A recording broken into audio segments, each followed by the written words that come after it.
Bem, pessoal, ao 26º episódio do Twin Legends. Comigo hoje tem a Sara Rodrigues. Sara, seja bem-vinda. Neste episódio vamos falar sobre desperdício energético, comportamentos alimentares, flutuações de peso e também sobre planos de treino para mulheres, como planear um plano de treino. Sara, seja bem-vinda. Gostaria que começasses por dar uma pequena introdução tua e como é que tu vieste para esta área de PT.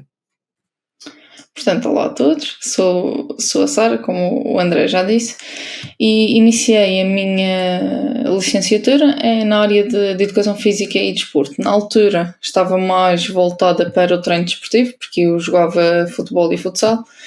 Entretanto, apareceu-me uma lesão, tive que parar e tive que ajustar as coisas. Entretanto, surgiu-me no terceiro ano da licenciatura a oportunidade de me virar para a parte da saúde e então ingressei no ginásio.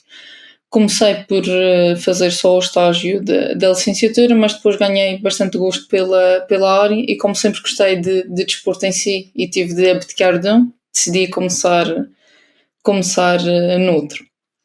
Depois de acabar a licenciatura, fiz um mestrado em Atividade Física Adaptada, mas não era uma área que eu queria muito seguir, porque é uma área difícil. Também lidamos com vários tipos de deficiências e depois tinha muito a ver também com aquilo que nós estávamos mais preparados ou não para lidar. E eu gostava de trabalhar com essa área em ginásio, mas nem sempre é possível. Por acaso, no primeiro ginásio onde eu trabalhei, tive um PT que era um miúdo, que tinha uma deficiência, e foi a minha impulsão para gostar cada vez mais desta área, saber que podemos sempre ajudar alguém, mesmo quando parece que não há grande coisa a fazer. É engraçado que tu chegaste ou falaste numa parte em que mesmo de trazer esses casos especiais para o ginásio, não é? Não é só o ganho de massa muscular que tem um objetivo, ou perda de gordura, não é? Muitas vezes o pessoal tem essa ligação de, não é, ginásio é para perder gordura e para ganhar músculo, e muitas vezes não vem daí, não é? Há muita gente que vai ao ginásio só para aliviar a cabeça e nem quer saber se está a perder peso, se não está, só quer ir lá treinar e ir embora. Vamos falar agora aqui de uma pessoa que está a começar a treinar. Há uma recomendação que tu gostarias de dar? Não sei se o teu público normalmente é mais feminino do que masculino. Se for, também podes apontar um bocadinho para esse público, se faz favor. Ok. Atualmente só tenho público feminino, até à data. Numa fase inicial, quando vêm trabalhar comigo, eu gosto de começar pelo básico, ou seja, colocar a pessoa à vontade para exercícios que gosta de fazer ou não gosta de fazer, se efetivamente já treinou. Se nunca treinou, começar pelo básico e tentar criar uma rotina, que acho que é o que falta muito hoje em dia. As pessoas são 8 ou 80. Ou eu não vou nenhuma vez ao ginásio, ou vou todos os dias e tem que ser tudo ou nada. E não é assim que eu gosto de trabalhar. Acho que devemos começar por tentar criar uma rotina e criar hábitos de treino e fazer com que as pessoas gostem, pelo menos um pedacinho, daquilo que estão a fazer, porque há pessoas que detestam treinar, mas dentro daquilo que elas não gostam, criar exercícios, não é criar exercícios, porque os exercícios já existem, mas tentar criar um plano de treino que ela até, isto afinal não é assim tão mau, afinal até estou a gostar de treinar. Isto para uma pessoa que normalmente não gosta muito de ir ao ginásio. Agora, quando chegam até mim e já treinam, querem aumentar a massa muscular, perder gordura, os meus conselhos iniciais são basicamente não querer começar logo no 100%. Nós queremos sempre entrar no 100 e fazer tudo bem e depois, se há um dia que corre menos bem, por exemplo, hoje estava a treinar e senti uma dorzinha na lombar que me impediu de acabar o treino inteiro. Se eu tivesse numa mentalidade de vou dar tudo, é tudo, se calhar tinha-me arrebentado o resto das costas e já tinha ficado no ginásio. E depois ia sentir uma frustração muito grande por não conseguir estar a cumprir com a expectativa. Portanto, numa fase inicial é ir treinar. Se não houver acompanhamento, se não tiverem ninguém com quem a quem possam pedir ajuda, há muitos, pelo menos cá na Madeira. Há muitos ginásios onde os instrutores de sala ajudam. Se as pessoas pedirem ajuda, não têm qualquer problema em ajudar. E tentar começar por coisas simples, não querer fazer muito de uma vez, porque isso acontece muitas vezes. Eu, por exemplo, quando comecei no ginásio e tinha ajuda de instrutores, o que nós normalmente costumamos pecar é nós damos muito para uma pessoa que não está habituada a fazer grande coisa fazer. Acho que o básico e o simples funciona sempre, pelo menos numa fase inicial. Não há grande necessidade de exagerarmos. Sara, tu agora quando falaste em muito, estás a falar em intensidade, estás a falar em volume, estás a falar em quê? Volume de treino. Nós, por exemplo, eu quando comecei fazia, sei lá, 5 séries de... Vou extrapolar, 5 séries de 10 em todos os exercícios. E se eu fazia, por exemplo, 6 exercícios de pernas, todos eram 5 séries de 10. E isso, atualmente, para mim, isso é um volume muito exagerado. Ainda bem. Mas aí também acredito, se puder complementar, que obviamente que depois a intensidade também está Sim, influenciada pelo volume, não é? Então, obviamente, se fizeres 5 séries com 10 repetições e conseguires fazer 20, cá não há problema nenhum, mas se o máximo era as 10, 11, aí sim já... É isso é? mesmo. Para as tuas clientes que são mulheres, quais são os maiores receios que encontras para quem está a começar? Receios assim de... tanto... por exemplo, de ambiente, de ginásio, tanto como transformação corporal, se conseguires dizer assim mais 1 ou 3. Ok. A nível de ambiente de ginásio nunca me disseram grande coisa. Acho que também já passamos um pedacinho a fase dos olhares e as pessoas vão estar a ver o que é que eu vou estar a fazer. Isso, para qualquer pessoa, vão se forem olhar, vão olhar para qualquer um, não é só por nós sermos mulheres. Isso acontece em qualquer lado. Agora, em relação ao treino, acontece muitas vezes, mais do que aquelas que eu queria, terem medo de trabalhar membros superiores. Ou porque vão ficar a parecer um homem, ou porque, por exemplo, já não têm muito peito e vão perder o peito, ou porque não gostam de ter as costas desenvolvidas, porque gostam de usar as camisolas abertas atrás e isso, não sei se isso vai ficar muito bem. É muito o receio de desenvolver muita massa muscular e isso normalmente nunca acontece. Às vezes nós andamos tantos anos a tentar crescer massa muscular e as pessoas estão a iniciar, estão com medo de em um ano ficarem parecidas com bodybuilders. Isso não acontece. E como é que consegues, se eu fosse uma tua cliente nova, o que é que tu me dirias quanto a esses 3 pontos? Seria essa a tua resposta? Eu começo sempre por tentar também perceber as crenças das pessoas. Quando são crenças muito enraizadas, também não podemos logo... isso não vais querer parecer um homem. Às vezes não podemos entrar logo a pé juntos, como eu costumo dizer. Tentar perceber o quão enraizadas estão as crenças. Se for só, eu acho que vou ficar a parecer um homem, é tentar incutir que é difícil se ficar a parecer com um homem, que muitas dessas mulheres que elas veem que ficam a parecer com um homem têm uma ajudinha extra, e que muitos dos homens também, que homens e mulheres, isso acontece no geral, no contexto de ginásio, quando ganham muita massa muscular e quando participam em competições de bodybuilding, muitos deles usam esteroides, anabolizantes, whatever, e não é... E isso vê-se muito nos ginásios. Por exemplo, se frequentas um ginásio há muito tempo, tu vais ver um rapaz qualquer que, por acaso, quando tu iniciaste, ele já estava lá. Passado 3 anos, voltas porque desististe e o rapaz continua lá. Ele não vai estar com o dobro do tamanho, de certeza absoluta. A menos que ele seja muito magrinho, ok. Agora, a nível de massa muscular, é muito difícil nós ganharmos tanta massa muscular que fiquemos a parecer um homem. Eu percebo e respeito quando me dizem não quero desenvolver muito os ombros, não quero desenvolver muito os bíceps, os tríceps. Ok, tranquilo, e tento gerir o volume para que não seja ou seja, que seja só um volume de manutenção, e que também que seja algo que a cliente se sinta confortável em fazer, mas tento sempre incutir. Não podemos só treinar pernas. não é? Temos que treinar também um pedacinho membros superiores, principalmente também pelas tarefas diárias e tudo mais, vamos precisar dos membros superiores. E quanto ao outro receio, por exemplo, de perder massa, perder volume no peito, por assim dizer? Essa é a mais difícil. Porque normalmente quando vêm com essa crença, ela está mesmo muito enraizada e que normalmente quando nós, e já me aconteceu a mim, perdemos volume de peito, normalmente acontece quando nós estamos numa fase de perda de peso.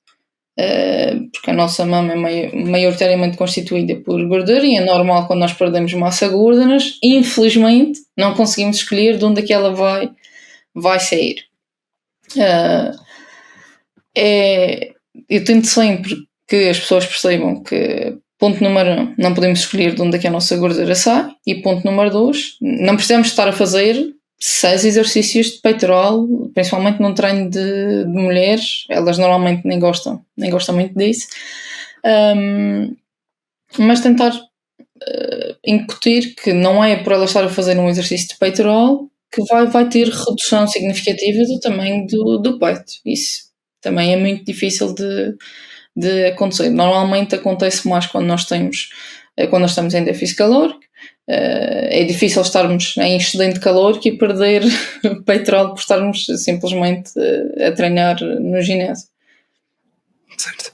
Principalmente é como se diz, por exemplo, não é? Se tu fazes abdominais, por exemplo, quando fazes bíceps, tu músculo aumenta, mas quando fazes abdominais, ele queima a gordura, não é? Por assim dizer, são músculos completamente opostos. Exatamente. Sara, vamos falar um bocadinho agora sobre a flutuação de peso, considerando que nas mulheres, por causa do período, acaba por haver uma maior flutuação, por exemplo, nos homens. Como é que é algo que tu controlas ou ajudas as tuas atletas a perceber? Eu tenho no meu ficheiro, estou a criar agora uma nova aba que fala sobre as flutuações de peso, principalmente na menstruação. É normal o peso flutuar mesmo antes da menstruação vir. Há mulheres que podem chegar quase aos 2 kg de variação de peso, dependendo também do fluxo menstrual e de variadas coisas. Eu tento sempre falar e perceber também em que ponto é que a pessoa se sente confortável com aquilo. Normalmente estamos numa fase de perda de peso, olhamos para a balança, ei, aumentei 1 kg, não sei o quê, já ficamos todos estressados. Quando vêm falar comigo, desde o primeiro dia que eu já tento incutir isso, é normal, somos mulheres, efetivamente nas mulheres que vêm a menstruação, porque depois podem usar outros métodos para evitar isso, mas nas mulheres que vêm a menstruação é normal o peso flutuar e é por isso que eu também gosto de usar as pesagens diárias para depois fazer uma média semanal, de semana para semana. Vamos supor que tive a média da primeira semana que deu 60 kg e a média da segunda semana, quando a cliente estava menstruada, deu 60,5, vamos supor. E na terceira semana já não houve grande flutuação de peso e afinal baixou para 59,8, que seja. Ou seja, nós vamos vendo as médias e é uma média decrescente, portanto significa que o peso continua a baixar e é por isso que eu gosto mais de me regir, olhar para as médias e não fazer apenas pesagens pontuais, porque às vezes uma pesagem pontual, por exemplo, quando nós estamos menstruadas, pode dar mais 1 kg e isso não significa que elas tenham ganho mais 1 kg de gordura. A nível do treino, só altero o treino se a cliente me disser que fica com muitas dores menstruais, não consegue treinar normalmente. Já há vários estudos que demonstram que nós não perdemos, não temos perdas de ganhos de força quando estamos com a menstruação. Uma coisa é eu ter sintomas que me impeçam de ir treinar. Por exemplo, a mim não me afeta em nada, mas eu conheço pessoas que ficam mesmo muito mal, cheias de dores de barriga, não conseguem quase sair da cama. Aí não vou dizer à cliente, olha, vai treinar na mesma. Temos que ter aqui um bocadinho de... Ou com a mesma intensidade, não é? Basta se cá mesmo ter uma percepção de intensidade. Naquelas que têm os sintomas menores, costumam baixar um pedacinho a intensidade e depois retomamos. Algumas delas, inclusive, numa fase inicial pediam-me isso e agora já dizem que já não me faz diferença, já estou habituada. Também é um pouco o receio. Ok. E acho que há aqui um ponto também que gostaria de referir, não sei se é algo, acho que também concordas, que é, sabe, eu pelo menos tenho atletas masculinos como tenho femininos, mas a maior parte são masculinos, e mesmo nessa pesagem diária existe uma flutuação, e não é só nesse período de menstruação, no caso das femininas, mas mesmo uma pessoa que consuma o mesmo número de calorias durante a semana, existe sempre flutuação, não é? Acho que essa média também acaba por ser importante, mesmo qualquer estado presente. Sim, sim. E eu começo logo por, quando falo das flutuações de peso, começo logo pelas flutuações, entre aspas, normais, aquelas que não se aplicam à menstruação, porque é normal isso acontecer. Não vamos, a perda de peso não é linear, nem a manutenção de peso, é normal o peso flutuar mais 100 gramas, mais 500, às vezes mais 1 quilo e depois menos 600. Varia muito por muitos fatores. Certo.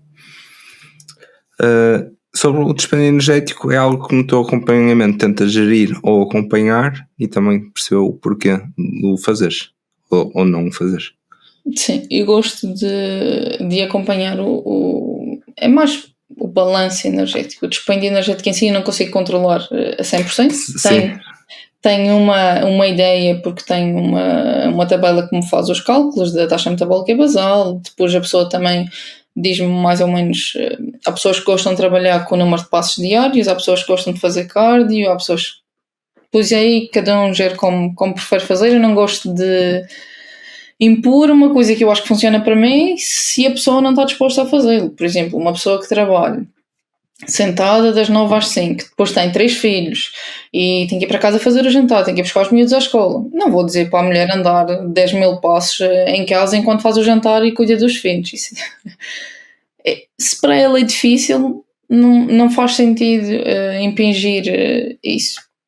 Agora, por exemplo, para mim, que só trabalho agora no online, vou ao ginásio, é-me fácil dar 10.000 passos, porque em vez de estar sentado o dia inteiro à frente do computador, se calhar vou andar um pedacinho e também já alivia a cabeça e é mais fácil. Tenho pessoas que preferem fazer um cardiozinho, tipo meia hora, como preferirem, mas gosto sempre de ter as referências daquilo que eles fazem. Ou seja, muitas pessoas pensam que é o treino que lhes vai fazer perder peso. Eu vou ao treino, vou gastar muitas calorias, inclusive há muitas pessoas que dizem que treinam para comer.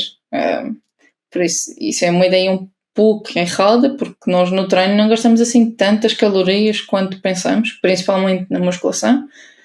Uma pessoa do meu peso deve gastar cerca de 200 a 300 calorias numa hora de musculação. Eu como um croissant, lá foi.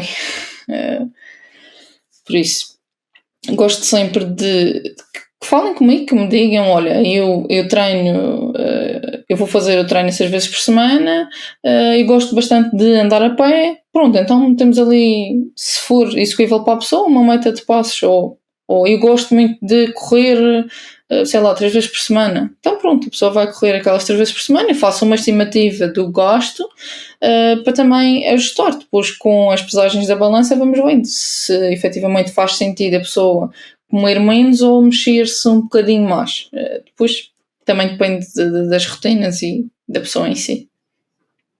Eu, por acaso, quando estava a falar no registro de dispêndio energético, seria mais a atividade física, fora do exercício físico, era mais esse o ponto, ou se calhar não disse da melhor forma. Sara, acreditas que... Deixa-me reformular.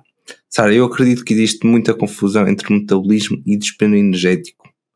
Isso é algo que tu concordas? Sim, Quando as pessoas dizem eu tenho um metabolismo muito lento, eu tenho um metabolismo muito rápido, e o dispêndio energético está fora dessa caixa, por assim dizer. Eu concordo contigo e até acho inclusive que muita gente nem sabe o que é o dispêndio energético, só existe o metabolismo, que já é muito lento, por isso agora, se eu tivesse a tua idade, eu ainda conseguia fazer isso, agora o meu metabolismo já não permite, e as pessoas guiam-se só pelo metabolismo, que supostamente é a taxa metabólica basal, mas o dispêndio energético vai além da taxa metabólica basal. Nós temos depois o efeito térmico dos alimentos. Não é significativo, não é? Mas também vai para lá. A atividade física, e temos também o NEAT, que é a atividade que nós realizamos, que não é, entre aspas, como é que eu hei de dizer? Eu não queria dizer em inglês. Não é exercício. Sim, que não é Pode ser exercício. Exatamente. Que é, por exemplo, eu chego a casa e vou passear o cão. Eu estou a ter mais dispêndio energético.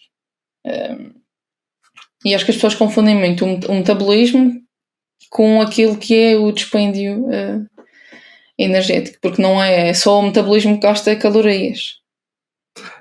Apesar de, eu, pelo menos, já acho que ela não posso estar há uns tempos a referir que há mesmo pessoas com o metabolismo entre mesmo pessoas com o mesmo tipo, idade, condição física, etc.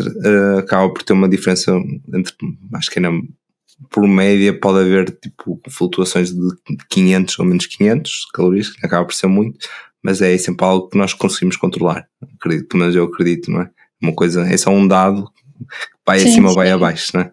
Exatamente. Sara, mas acreditas então que o dispêndio energético, que a atividade física é algo importante, que faça diferença no impacto da vida ou nos resultados das pessoas? Eu acho que o dispêndio energético pode ser uma ferramenta a utilizar para, por exemplo, uma fase de perda de peso ou mesmo numa fase de ganho de peso. Nós podemos jogar com alguns fatores do dispêndio energético para favorecer a perda de peso ou para, neste caso, não a favorecer.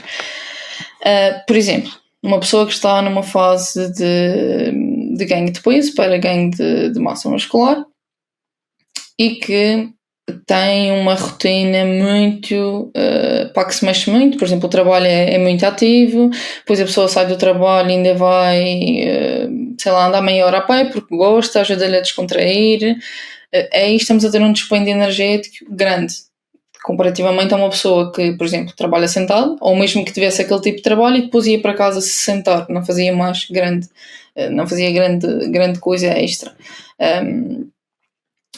E aí podemos jogar um bocadinho com isso, tentar evitar que o dispêndio energético seja tão grande, ou então tentar aumentar a ingestão calórica. Numa fase de ganho muscular, creio que seja ligeiramente mais ganho de peso, creio que seja ligeiramente mais fácil de ajustarmos. Isso também depende já da quantidade de comer que a pessoa está a ingerir, porque isto é muito fácil se dizer que difícil é perder peso, ganhar é fácil. Não é bem assim.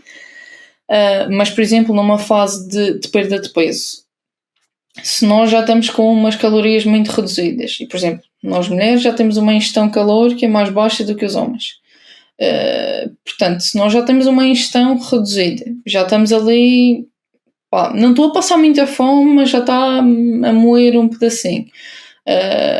E se nós passamos, por exemplo, no meu caso no online, se eu fico muito tempo à frente do computador, depois eu posso aproveitar o resto do tempo para tentar me mexer mais um bocado e aumentar o meu dispêndio energético, e isso vai-me dar um bónus em relação a eu ter de diminuir aquilo que estava a comer, ou seja, posso manter o que estava a comer e aumentar um pedacinho o dispêndio energético, mesmo não indo treinar mais um dia, ou não preciso de fazer cardio, andar mais um pedacinho. Às vezes eu costumo dizer a algumas das minhas alunas que quando estou ao telefone, aqui em casa devem pensar que eu sou maluquinha, ponho-me a andar de um lado para o outro, mas já é inconsciente, isso agora.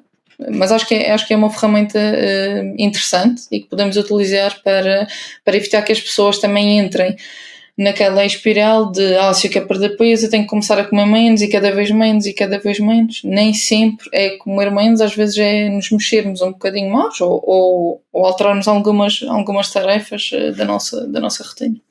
Nestes pontos acho que já falaste um bocadinho, mas por exemplo para uma pessoa que esteja agora a começar uma fase de perda de peso, quais são os pontos ou as recomendações que tu digas para quem quer aumentar a sua atividade física ou o dispêndio energético?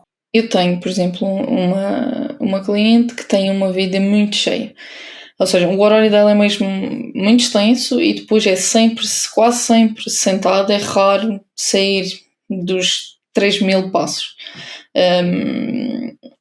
Conselhos que eu costumo dar. por exemplo, vai para o ginásio. Se conseguir estacionar o carro mais longe, estaciona o carro mais longe. Não digo para andar 1 hora até chegar ao ginásio, pelo amor de Deus, senão, Se há mais valia depois no de carro. já fica difícil. Mas uns 10, 15 minutinhos já são, demorar já são 20, 30 a mais que ela anda, já são mais 3.000 passos, talvez. Por exemplo, tentar no shopping não usar as escadas rolantes, ir pelas escadas, ou evitar os elevadores, usar as escadas.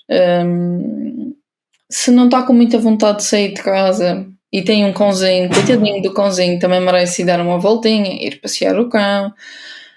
Às vezes há coisas que nós podemos fazer mesmo inconscientemente e que não temos noção que podem nos estar a beneficiar, e que são simples. Por exemplo, eu conheço pessoas que gostam de, quando estão a ver televisão, não é uma bicicleta, só aqueles pedais, é só mesmo dar ao pé. E estão sentados a ver televisão e fazem isso. Há pessoas que gostam de fazer cardio a ver televisão. Pois, mais uma vez é o que cada um preferir, mas estas pequenas coisas de deixar o carro um pedacinho mais longe, se conseguir, não é? Depois sei que os estacionamentos nem sempre são fáceis. Evitar os elevadores, escadas rolantes, utilizar as escadas. Por exemplo, se eu vou ao shopping e sei que aquela loja fica numa determinada secção, se eu conseguir dar uma volta um pedacinho maior, também não estou com pressa, posso ir à vontade. No supermercado eu não costumo recomendar deixarem o carro longe, porque depois vêm de compras, é difícil chegar ao carro. Mas, regra geral, é basicamente Basicamente também criar uma meta, não é? Se cá, por exemplo, uma meta diária, se uma pessoa tiver um relógio, se tiver o telemóvel, não é? Aí, olha, tenta chegar aos... Se cá uma pessoa se tentar inicialmente chegar aos 5.000, não é? Porque se cá muitas pessoas nem chegam a superar os 3.000 passos, mas eu já apanhei casos desses. Sim, e daí, não é? Subindo até aos 5.000, 6.000, 7.000, e depois tentar arranjar um sweet point, pelo menos, não é? Para essa pessoa. Exatamente. Eu gosto muito de trabalhar com a meta dos passos, eu próprio utilizo para mim, mas acredito que para algumas pessoas isso não faça sentido, porque não têm tempo para isso e está tudo bem. Temos que arranjar outras estratégias, mas fora isso. Sara, vamos agora para a parte do treino. Vou-te dar um caso prático e vamos tentar chegar tentar perceber quais são as recomendações que tu darias. Para uma rapariga entre 18 a 30 anos, sem problemas de saúde que influenciem um treino e com cerca de 2 a 4 horas por semana para treinar e que queira dar um maior foco nas pernas e nos glúteos. Qual é a frequência semanal que aconselhavas a esta pessoa? Portanto, se para ela não houvesse constrangimentos, numa fase inicial, 3 a 4 vezes. E mesmo assim eu costumo começar sempre com 3 vezes, porque acho que é sempre melhor começar com menos e depois se a pessoa, eu estou a gostar, quero mais, é mais fácil aumentar do que reduzir, normalmente. Normalmente quando vamos para muitas vezes a pessoa diz que não consegue e acaba por desistir, e não é esse o objetivo. Portanto, costumo começar com 3 vezes, depois dependendo também, como tu disseste, se a pessoa quer focar mais as pernas e os glúteos, talvez dividiria um treino em inferior. Ok. Ia só chegar à parte da frequência e depois aí ia avançando um bocadinho. Então vou ser um bocadinho chato. Porquê 3? Porquê 3? Eu com as clientes que eu tenho gente que me pediu para começar, por exemplo, a treinar 5 vezes por semana. Eu fiz a divisão para 5 vezes por semana e depois fui demais porque, ou seja, eu reparti o volume e depois parecia que o treino era pouco. Às vezes menos é mais, mas eu percebo, e era como estava a dizer no início, nós temos muito a tendência de fazer muito para ir à procura de mais resultados e nem sempre as coisas funcionam assim. Eu gosto de começar com 3 vezes porque acho que conseguimos fazer várias coisas. Conseguimos começar com, por exemplo, treinos full body e dar mais foco nas pernas. Por exemplo, faço um full body e tenho só 2 exercícios de superior e o resto é mais inferior, ou só um, dependendo da divisão. se a pessoa preferir treinar, mas eu quero um treino só de glúteos, também já me aconteceu fazerem isto. Assim, eu costumo fazer 2 full bodies, um de glúteo, ou um de superior, um de inferior, um de glúteo. 3 vezes por semana dá-me mais manobra para, não que 4 vezes não dê, mas por exemplo, de 2 vezes para 3, dá-me mais manobra para conseguir gerir melhor também aquilo que é as expectativas do cliente e aquilo que eu também acho que efetivamente fará sentido para o cliente. É essa a resposta. Obrigado. Existem alguns exercícios em particular que ela deva fazer? É assim, eu não gosto muito daqueles posts que a gente vê no Instagram de se queres que o teu glúteo cresça, faz estes exercícios. Tem um plano para o teu glúteo passar disto para isto. Porque acho que isso é muito individual de pessoa para pessoa. Por exemplo, eu gosto muito de ter nos planos de treino quando toco em exercícios para aumentar a massa muscular do glúteo, hip thrust, Bulgarian split squat, hip extensions, RDLs, dependendo também do que a cliente consegue ou não consegue fazer. Depois nós temos que jogar também com a técnica, com as máquinas disponíveis no ginásio, com a hora que a cliente vai treinar. Por exemplo, se está em hora de ponta e a hip thrust está sempre lotada, não faz sentido estar a colocar num treino, a meio do treino, um hip thrust que ela nunca vai conseguir fazer. Acho que não há exercício, o melhor exercício ou os melhores exercícios para o glúteo, mas acho que devemos tentar trabalhar o glúteo tanto em alongamento como em encurtamento, tentar que seja um treino que a cliente goste e que efetivamente consigamos impor alguma intensidade e trabalhar com proximidade à falha, porque muitas vezes também vemos o treino de glúteos e é quase um aquecimento com bandas. E depois, para não falar que um treino com bandas é muito difícil de avaliar a progressão. Porque a resistência da banda é sempre a resistência da banda. Agora depende também de onde nós a colocamos e depois as repetições. Sim. Em questão de equipamento, há um equipamento que seja mais aconselhado, ou que tu aconselhes mais, outro que não seja? Se calhar, como falaste agora das bandas. Sim, eu não gosto muito de utilizar bandas nos treinos de glúteo. É óbvio que se a pessoa não tiver, por exemplo, eu quero fazer uma abdução lateral e se a pessoa não, por exemplo, não tem uma poleia, podemos utilizar uma banda, mas não é uma coisa que eu gosto muito de trabalhar porque depois é difícil de mensurar em termos de volume e também de intensidade às vezes, depois também depende da intensidade da banda. Hoje tinha esta banda disponível, mas amanhã já era outra banda que era 4 vezes mais resistente do que aquela que eu utilizei. Acho que as bandas são um pedacinho... ou seja, as mulheres utilizam demasiado as bandas para o treino de glúteos. Não estou a dizer que não devam, se gostam. Por exemplo, eu tenho uma cliente que adora e eu coloco um exercício ou 2, dependendo daquilo que ainda consigo meter no treino, mas é aquilo que nós chamamos que é também dar ao cliente aquilo que ele gosta de fazer. Mas de resto não é um exercício um material que eu utilizo muito nos treinos, tanto nos meios como nos que eu prescrevo. Por curiosidade, porque é que ela gosta muito das bandas? Pelo que ela me disse, foi que vi uma influencer no Instagram e ela não tinha glúteo nenhum e vem de um treino que vende de vender. Acho que às vezes o meu sotaque pode parecer que eu estou a dizer uma coisa e depois é outra. Não te preocupes. Ela vende um treino que ficou com o glúteo maior.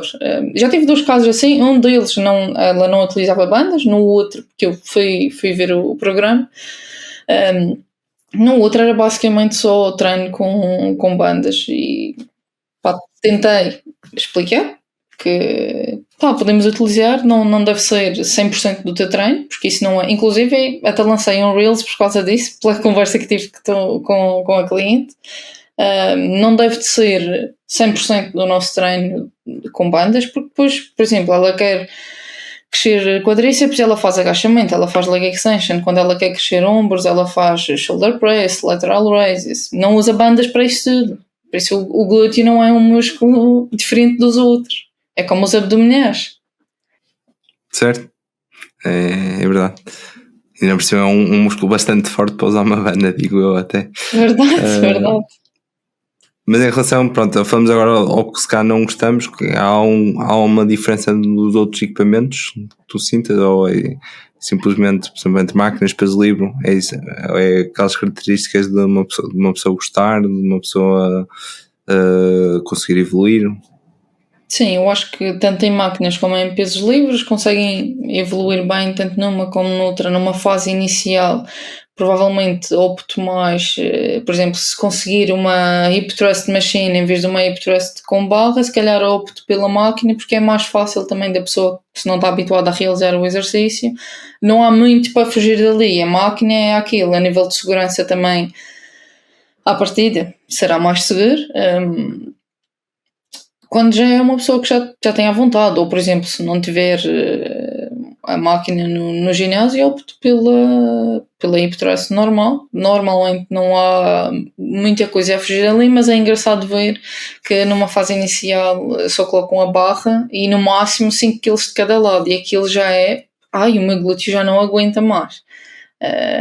E leva-nos ao treino com bandas, que é como estavas a dizer, o nosso glúteo é muito mais forte do que aquilo que muitas vezes nós pensamos que é. Mas pronto, a nível de máquinas ou pesos livres, eu uso ambas, também dependendo da preferência do cliente e do que tem à disposição. Não sou 100% a favor de um, nem 100% a favor do outro. Acho que se temos, devemos utilizar os dois lados.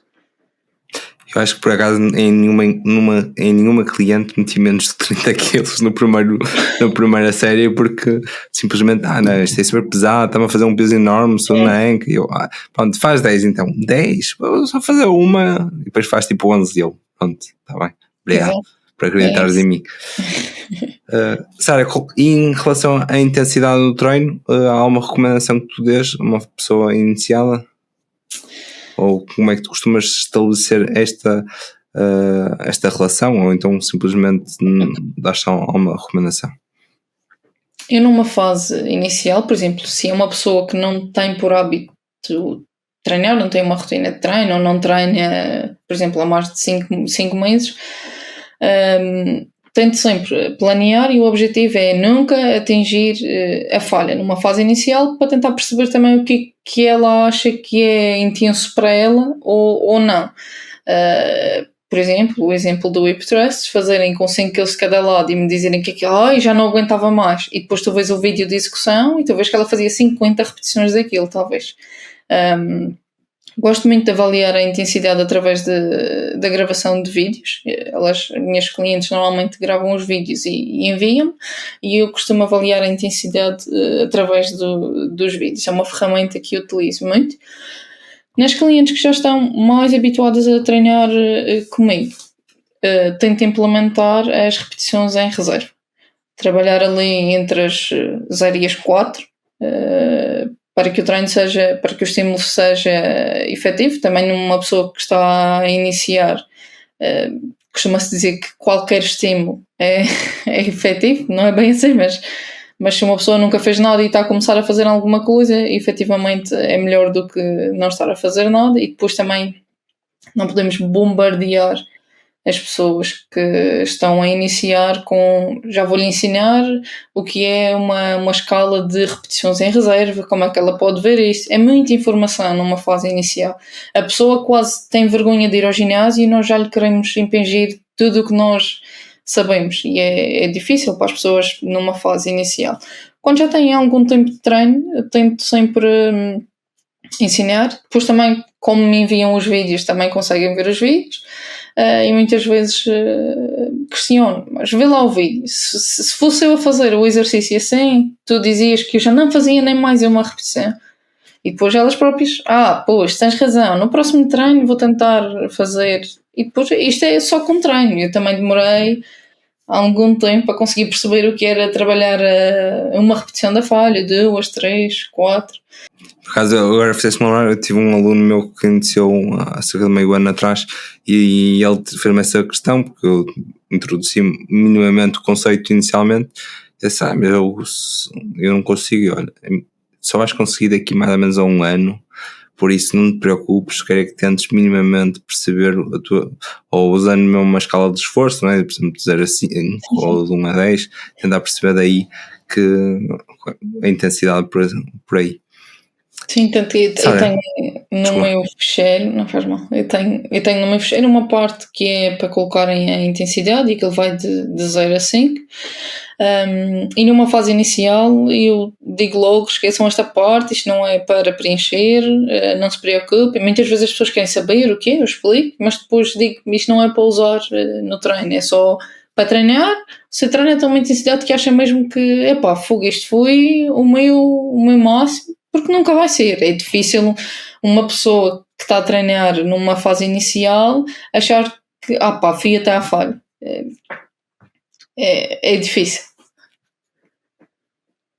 E acaba por haver muita individualidade. Acredito que há pessoas que sejam muito mais fáceis e eu tenho prazer nisso até, e outras do que... E outras que fogem de dor, odeiam qualquer coisa que provoque dor. É isso. Sara, quais são as maiores preocupações que ela não se deve preocupar? Portanto, de uma maneira geral, acho que as maiores preocupações que se costumam, quando as pessoas costumam chegar e apresentar eu quero perder, por exemplo, num caso de perda de peso, eu quero perder muito peso e quero ganhar massa muscular, quero tonificar, que é o que normalmente nós utilizamos. E depois chegam ao treino e a maior preocupação delas é se aquele treino vai estar a afetar, por exemplo, no caso do peitoral, isso vai-me estar a afetar demasiado. Acho que preocupam-se demasiado com os pormenores. No caso da alimentação, que nem é bem alimentação, vou falar agora da suplementação. As pessoas tentam sempre, e qual é o melhor suplemento então para eu tomar? Agora que comecei a treinar, já posso tomar creatina, já posso tomar proteína, já posso tomar BCAAs. Eles já querem tomar tudo de uma vez e ainda não conseguem ter uma rotina alimentar que os permita gostar daquilo que estão a comer, conseguir, sei lá, ir à casa do tio a um aniversário e comer só aquilo porque têm fome, não têm que comer a travessa inteira só porque estavam em dieta e acabaram por sair num evento social e tem que sair o tudo ou nada. Acho que as pessoas se preocupam demasiado em tentar também fazer tudo a 100%. Isso não existe. Infelizmente não existe. Nós podemos conseguir ter dias a 100%, isso é verdade. Agora, nós não conseguimos estar 100% dos dias a 100%. Mesmo no trabalho, no treino, na vida, em tudo. E principalmente no ginásio e na alimentação. E as pessoas preocupam-se em fazer tudo e demais e muito rápido. E aquilo tem que chegar rápido e depois acontece muitas vezes ter uma cliente que começa, por exemplo, 3 vezes por semana e depois perguntam-me mas eu não posso começar a treinar todos os dias. Porquê? Não, acho que não tens necessidade. Ok, então eu faço 3 treinos no ginásio e posso fazer mais 3 em casa. Mas estás a gostar de treinar, queres aumentar um dia o treino ou 2 e dividimos, fazemos outra divisão? Não, é só porque para ser mais rápido. Acho que a maior preocupação hoje em dia é o chegar de um ponto ao outro o mais rápido possível.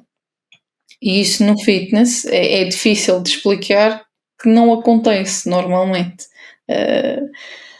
As coisas não acontecem rápido, nem o ganho de massa muscular, nem a perda de massa gorda. Quando eu digo rápido, é tipo no mês, 2. As pessoas querem, por exemplo, tomar um Brufen e que a dor de cabeça passe 2 minutos depois. Isso também não é assim. Então é igual. Acho que uma das maiores preocupações quando as clientes chegam até mim é essa. É como é que podem fazer, qual é a maneira mais rápida para chegar onde elas querem chegar.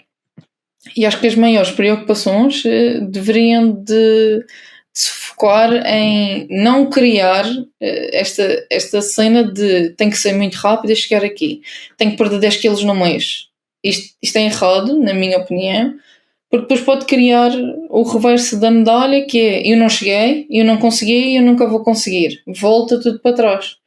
E pá, isso é a pior coisa que pode acontecer a uma pessoa, é desistir e depois ter de recomeçar, e se o pensamento continuar igual, é difícil sair deste ciclo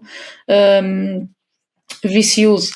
Em termos da alimentação, numa fase de ganho de peso, infelizmente ainda se vê muito, para ganhar peso vou comer é só fast food e comida com muitas calorias.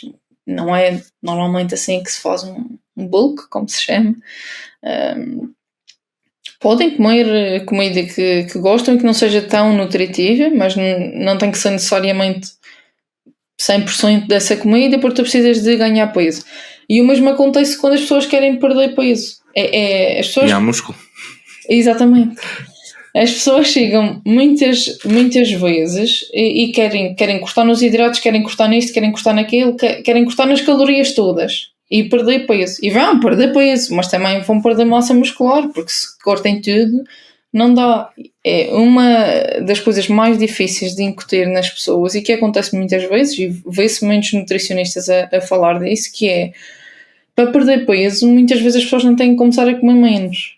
Às vezes até começam a comer mais do que aquilo que comiam, só que comem de maneira mais nutritiva. Certo. Por falar na tua primeira recomendação, se eu puder, seria, acho que também existe o outro, há essa medida de querer o mais rápido possível.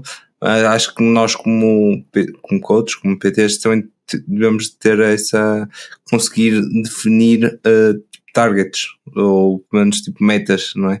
Olha, vamos com esta frequência, vamos perder X quilos vamos tentar perder 1 quilo este mês, em vez de tentar perder 3, porque isto, desta maneira, como tu disseste muito bem, vais conseguir aderir muito melhor ao plano, não é? Se calhar dar esse feedback do que simplesmente Sim, acho não dá que informação, não é? o mais importante da nossa parte é conseguirmos explicar, não é tipo, vamos definir, por exemplo, chega o cliente, quer perder 5 kg no mês. E tu fizeste as contas, blá blá blá, e achas que é mais sustentável ele perder, em vez de 5, perder 2. E vais dizer isto ao cliente, mas se não explicas, ele vai ficar a olhar para ti, mas eu quero perder 5, quer dizer, estou contigo para perder peso e tu estás-me a pôr a perder menos peso do que aquele que eu acho que consigo perder. Acho que é muito importante também da nossa parte ter essa explicação e demonstrar, e explicar os porquês, porque muitas vezes eles não sabem. Principalmente nós online, não sei se também trabalhas com medidas e também trabalhas com peso, provavelmente não sei se também trabalhas com fotos e com medidas, mas acaba por haver, mesmo para uma pessoa inicial, acaba por haver uma transformação que nós normalmente, se virmos só o peso, não sabemos se perdeu gordura, se ganhou massa muscular, se não é, não fazemos a mínima ideia do que é que aconteceu no corpo, não é? É verdade. E muitas vezes isso para uma pessoa iniciada nem tem nada a ver com a progressão no treino, porque uma pessoa consegue progredir com tudo e com nada, não é? Por assim dizer. Por isso Sim, acaba por ser um bocado difícil nós conseguirmos convencer a pessoa à nossa frente. Olha, se calhar querias perder peso, estás a comer um peso, mas se calhar perdeste 2 kg e ganhaste 2 kg de massa muscular, não é? Exatamente. Eu gosto de usar o peso, mas o peso não pode ser a única métrica que utilizamos, porque, por exemplo, eu quando comecei a fazer ginásio tinha 63 kg. Eu atualmente tenho 63 kg, mas a minha composição corporal é nada a ver quando comecei e de onde estou agora. E é por isso que também gosto de trabalhar com as fotos, porque imagina, eu vejo-me todos os dias. Pois se calhar quando vejo as fotos, afinal tem diferença. E isso para o cliente também é bom. Ele vê o peso, mas depois, olha, este afinal... Sim. É mesmo que essas métricas acabam por ser fundamentais. Sara, há mais alguma preocupação que tu vejas, ou questão de erro que tu vejas assim no treino feminino, ou pelo menos para uma praticante iniciada? Acho que regra geral foi aquilo que basicamente falamos aqui, que é o querer tudo muito rápido, querer dar 100% em tudo, não há mal em dar 100% em tudo, só temos que estar conscientes que às vezes não vamos conseguir dar 100%, ou por imprevistos, ou por tantas outras razões. E depois também, a nível do treino, como falamos logo no início do podcast, do volume de treino ser muito grande, mas depois também, como disseste, tem a ver com a intensidade que as pessoas impõem no treino. Ninguém que treina, sei lá, a 1 da falha consegue fazer 6 sets de pernas de 7 exercícios. Quer dizer, consegue, penso que a seguir para sair do ginásio vai ser difícil. Agora, fez-me lembrar de um caso em que eu, no ano passado, no início do ano, trabalhei num ginásio e eu vi assim 3 raparigas já com cerca de 30 e finais de 30, 40 anos que faziam ias a fazer agachamento, deadlift, lunge, prensa, pronto, fazer assim tudo e mais alguma coisa. E estavam sempre a queixar-se da dor na lombar. E eu, claro, para o vosso volume ou quantidade de exercícios que vocês fazem de séries, claro que vocês vão estar aí todas mortas sem, não é? Tipo, sem, por cima, se fazem 3 vezes esta carrada de exercícios por semana, claro que vocês vão estar aí de rastros, não é? E depois ainda dizia, tipo, olha, mas vocês em vez de fazerem, porque isso também acredito que quando uma pessoa adiciona volume, não sei se é algo que concordas ou não, quando uma pessoa adiciona volume, também os outros músculos acessórios, não é? Acabam por também sofrer mais com isto. Então, se uma pessoa deixar 3 repetições em reserva e fizer 5 séries em vez de se calhar só fazer 2 à fana, acaba por, não é? Adicionar volume, mesmo em tensão para as articulações. Exatamente. E o meu conselho tu vais ter clientes que nunca vão conseguir treinar perto da falha e aí será provavelmente interessante aumentar o seu volume, porque se eles não conseguem dentro daquele volume atingir a intensidade que tu pretendes, pá, temos que jogar com outras coisas. Mais uma vez, depende muito de pessoa para pessoa. Por exemplo, as pessoas que eu odeio quando começa-me a doer e paro logo. Aí se calhar temos que ter um volume de treino mais elevado. Eu diria baixar um bocadinho o volume, se calhar o número de repetições para elas não sentirem essa ardor. Isto também se eu estar a dizer, e obviamente que acaba por ser de exercício para exercício e pessoa para pessoa, como disseste. Mas regra geral, sim. Sara, acho que vamos finalizar aqui o episódio, já temos um bom conteúdo. Eu gostei bastante da tua presença. Obrigado por estares aqui e pelo teu tempo. E pode ser que mais um dia estejamos aqui outra vez. Obrigada pelo convite e espero que sim. Espero que no futuro estejamos cá outra vez.